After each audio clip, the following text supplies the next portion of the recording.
Welcome to our viewers and to our featured guests for this coalition update. I'm here with Mike Wassenaar, President and CEO of the National Alliance for Community Media, as well as Sarah Hayden, Executive Director of the Newburyport Community Media Hub. I'm Jessica, and I'm spearheading NCM Hub's Community Media Coalition efforts. On behalf of NCM Hub, Mike, I want to say thank you for joining us for this brief update so we can extract some of your community media knowledge and share some of these important messages with the greater Newburyport community. So thank you, Mike, for being here today. Thank you for having me. I appreciate being here. Awesome. And Sarah, I want to give you a moment to say hi also and just thank you for being here too. Hi, and I want to just thank Jessica so much for getting this coalition going. And I think it's just so wonderful, all the members who have joined and how important it is and how much we appreciate your contribution and participation. Great. Thank you, Sarah. So I know that you both have known each other for some time, having both worked in public access community media for a while. Mike, how long have you actually been doing this work? Well, I've been working in community media in one way, shape, or form now for, it's incredible to say this, 30 years. I've been working in public access television, community television for about 20. I worked in community radio for many, many years. And mostly in the Midwest. In the last 8 years, I've been in Washington, D.C. Amazing. Well, so excited for you to share some of what that career has, provided and your experiences. And Sarah, I know that you've worked in public access, correct me if I'm wrong, for 28 years, which is incredible. Do you want to share a little bit about that for you also? Yes, I started in 1993 when I spoke to my dad, who was working on the Cape. And he worked for many years also on Cape. I think it was it was a multi, Cape Cod community television or some things like 3 centers together. But he had told me that, he was able to use a video camera and stuff. And I said, that is really cool. And he said, well, there's probably one in Newburyport. So I said, okay. And so I started as a volunteer. Amazing. And yes, and here I am. Yeah, we're so grateful to your father for that. Seriously, that's amazing. So let's just get into a few questions so that we can really dive into, some of the meat that we want to convey to the community. So we're really thinking about, how to get people engaged in community media. We're trying to convey some of the barriers that we're facing in community media and also the value, the importance of community media. And I know that you're doing a lot of that work also, Mike. And so if you want to share, I know that you host monthly public policy meetings about the Protecting Community Media Television Act. I think said that incorrectly. It's Protecting Community Television Act, right. And other important legislation. And I want to get a little bit into that. But first, could you just share a little bit for the people watching about what the Community Media Alliance actually does and what you focus on overarchingly? Well, we focus on making sure that community media organizations across the country respond to community needs and are strong.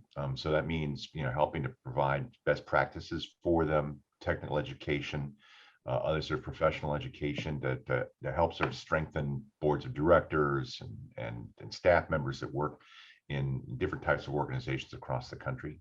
And there really are a lot of diverse organizations. There's something like 1,700 PEG channels alone, or 1,700 organizations that produce content on PEG channels across the country. So there's a lot of different types of organizations across the United States. We end up monitoring telecommunications policy that affects that work as well. It's part of my job here in Washington, D.C. And then we advocate on behalf of those organizations that are our member organizations across the country. Here in Washington with the FCC and with Congress, and then also we help out with state level efforts because telecom policy is affected by both state and federal interests and policy making. So the thing you're talking about with Protecting Community Television Act is an effort that's going on right now in Washington, D.C. to ensure that the cable industry can't create hidden fees by monetizing so-called in-kind services, and then using a technicality basically to ensure that local communities don't get franchise fee support. As you may know, in Massachusetts, local communities depend upon franchise fees to support community television operations, and it's one of the reasons why Massachusetts is sort of a bulwark in this field. I mean, there's something like 220 organizations that operate in Massachusetts. For a state even as populous as Massachusetts is, that's sort of a remarkable investment in local infrastructure and local production capacity. And that's because of the way both Massachusetts law works and because you've got resources coming in through cable franchising. And our fear is that an FCC ruling from 2019 will begin to draw down support at the local level and will actually take resources away from localities and from local production capacity. And that's sort of a bigger battle generally that we need to think about, because most of our media system is not based around localism. It's not based around the needs of localities. It's based upon the idea that you go large, you syndicate, you try to becoming successful in the media world is having a big national or international audience, becoming a star, or becoming having syndicated series that can be seen on Netflix in 83 countries and the like. I mean, that's kind of how our system is built at this point. It's not built for local needs, and that's a flaw that we need to address, not just in policy, but in how we're investing our dollars. And that's one of the great values that we have in Massachusetts, for example, is that you have those resources being invested at the local level for local productions and local needs, which is the spirit of the Telecom Act that was passed in 1984 by the federal government, but is really something that is precious now in our media age in 2022, and something that I know across the country, not just in Massachusetts, people value. People, when they see something that's local and unique to their community, or when they see someone that an experience or a cultural expression or a bit of local history that responds to their needs, it's rarer than hen's teeth, really, in the media system, and that's why people respond to it. And that's something that's really kind of precious that we need to preserve. Senator Ed Markey in Massachusetts has authored this bill, and we're trying to get co-sponsors right now to pass it here in 2022 to be able to protect those resources that are supporting local community television in Massachusetts and across the country. And that's really, I think, sort of like the number one thing that's on my mind right now as I talk with people around the country is, protecting those resources at the local level and then finding ways to build them so that the good work that's happening now can actually be expanded, because communities need it here now during the COVID pandemic. But then also you look at all the other sort of needs that we have. We need to have more local information that's useful for people's lives. I couldn't agree more. Thank you for that. I think that what you're saying about the local, the need for local news and local information, that's something that we talk a lot about here at NCM Hub also. So. Yeah, and if you look at the news industry generally, the news has some bright moments because there is a lot of experimentation happening, but it's not happening across the country. And the number of jobs in journalism has declined by half. Yeah. In the last decade. To think about that for a minute. I mean, so sometimes people talk about public access television as an old technology. Journalism has lost half of its jobs in the last 10 years.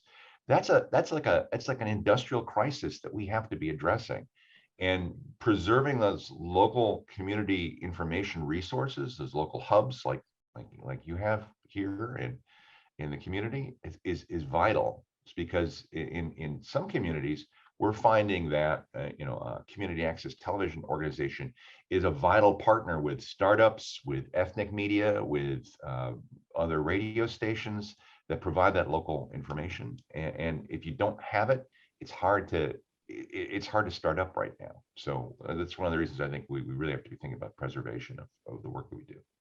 Yeah, I think, Sarah, and if you want to jump in on any of this, I think that we talk a lot about the preservation of community media, especially in these efforts with the coalition.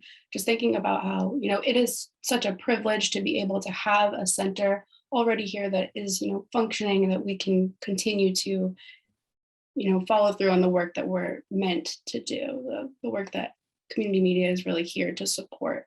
So, Sarah, again, just inviting you to jump in at any point. I don't want to leave important voices out of the conversation. Yeah, I think that something that I feel that we discovered here, I mean, I knew that many people may have been just sort of assuming we'd always be there and sort of taking us for granted and not really understanding all of our purpose or understanding the funding, regardless of how many times you might explain, just because of the nature of what we're doing. It's confusing. They think we're paid by Comcast, or it's just some crazy things. But it's a little disheartening, because when you have so few resources, it's very hard to spend time cheering yourself on and advocating for yourself. And I don't even know, I'm just not a self, what do you call it, promoter. I'm not like that. And I'd rather spend my time trying to create the content or getting students involved or doing whatever I'm doing to make it a valuable resource, not just saying, oh, we have a valuable resource and just kind of forgetting about creating the value in it. And this coalition is enormously helpful, because that will provide the opportunity for maybe some people in the community, as Jess and I were talking about, maybe just going to a city council meeting or a school committee meeting and just standing up and saying, regardless of the topic, I'd like to thank community media for providing the transparency and the opportunity for us to hear this information, period. And then that's it. Jess might provide a script or something like that. But it's disheartening when the city councilors might say, well, you need to show your value. Oh, I mean, if you don't know our value, it's kind of, wow, where am I starting here? So, yeah. And it's been, I've been involved for 28 years. I have been involved, whether as a volunteer, a cable advisory committee member, started the nonprofit, was the chair of the board. In order to keep it going, I had to keep taking on those roles, because it would have just gone away. And so here I am, and I'm still not great at editing. I can't do it at all, or really use the camera, because I'm so busy trying to keep this darn place open. Yeah, definitely. It's something I think that we can echo a lot of the, struggles of community media here, hyper locally, and then also elsewhere. And that's something that I'm sure, Mike, you see, thinking on a national level, the struggles that community media faces in terms of needing to advocate for their value. Well, one of the key issues, I think, that I ask people to think about is telling your own story at a time when you sometimes are engineered to tell other people's stories. Mm-hmm. Or you're looking to enable people to tell their stories. So, so many, say, public access channels were set up to be able to enable other people to speak rather than to have themselves speak. And they haven't been structured in a way, or, trained in a way to be able to do that well. So that's one of the sort of things that we need to be thinking through and supporting people to do, because otherwise we're asking people who have been trained to be swimmers to suddenly be high jump specialists. Yeah. Right. I mean, so these are skills that are valuable, and we can't discount them. But they're not the total skills that you need to be a successful advocate, for example, for yourself or your cause. So I mean, I think that's the value of what you're trying to do there in your community, to my mind, because it's quite a problem very often that folks don't have the ability to be able to blow their own trumpet, if you will. Right, it takes dollars. Yeah. Yeah, it does, and or alternatively, it takes staff time that you take away from other valuable services, and at a time when resources are limited and need is high. It's very, very difficult to take away valuable resources, and 9 times out of 10 that's staffing. So Yes. a lot of places are faced very, very hard choices about, things to cover, meetings to be able to facilitate, training people to be able to communicate under COVID conditions. That's sort of a vital public safety question that's happening right now across the country. And at the same time, prove your value. Do a song and dance, come up with a PowerPoint presentation. Da, da, da, da, da.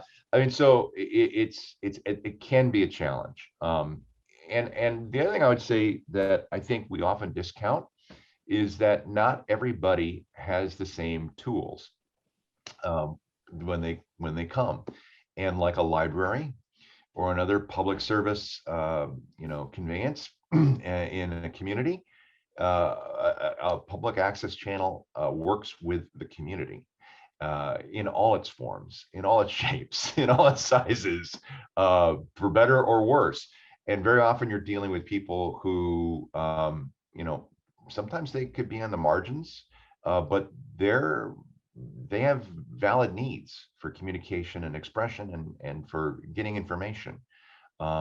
And every community is different, and sometimes it takes time to do that kind of work. And we often discount that when we just kind of say, oh, you're a public access channel. I mean,